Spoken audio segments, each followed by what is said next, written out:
آیت اللہ شمس الدین جو آیت اللہ بہجت کے شاگرد ہیں، وہ اپنی کتاب روزگاران میں بیان کرتے، میرا بہت اچھا دوست، بہت متقی پرہیزگار دوست کربلا سے زیارت سے واپس آیا. اس نے مجھے بتایا کہ میں کاظمین پہنچا، میرا پہلا دن تھا، تو میں امام کے حرم میں گیا، کاظمین حرم میں گیا. دو امام ہیں، آپ جانتے ہیں، امام جواد علیہ السلام، امام تقی اور امام موسیٰ کاظم. دو امام موسیٰ کاظم آپ جانتے ہیں باب الحوائج، حاجتوں کا دروازہ ہے.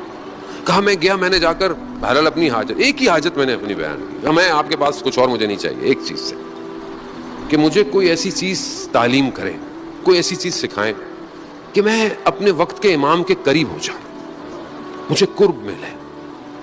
یہ دعا ہے، ہم دعا مانگتے ہیں کہ میں اپنے وقت کے امام کے قریب ہو جاؤں، کیونکہ اگر آپ امام کے قریب ہوں گے تو دنیا کی بہت ساری چیزیں تو آپ کو چھوڑنی پڑیں گی.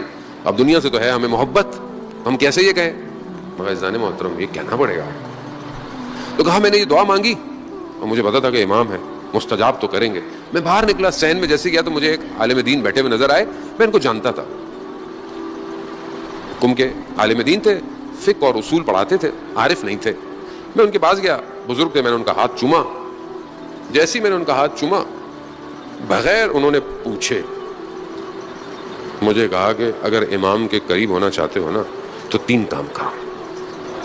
پہلا، تقوی اختیار کرو، گناہ نہیں کرو.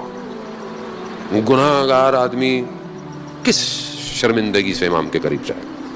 دوسری چیز، زیارت آل یاسین پڑھا کرو روز. تیسرا، امام کو کچھ ہدیہ دو.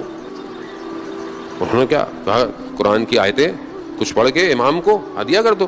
کیسے ہو سکتا ہے کہ تمہیں امام ہدیہ کو کئی گنا ملٹیپلائی کر کے واپس نہ دے. خوب یہ 3 پریکٹیکل چیزیں خوب انسان پڑھے اور امام انسان ہدیہ دے. جانے محترم خوب یہ محبت کا تقاضا یہی ہے.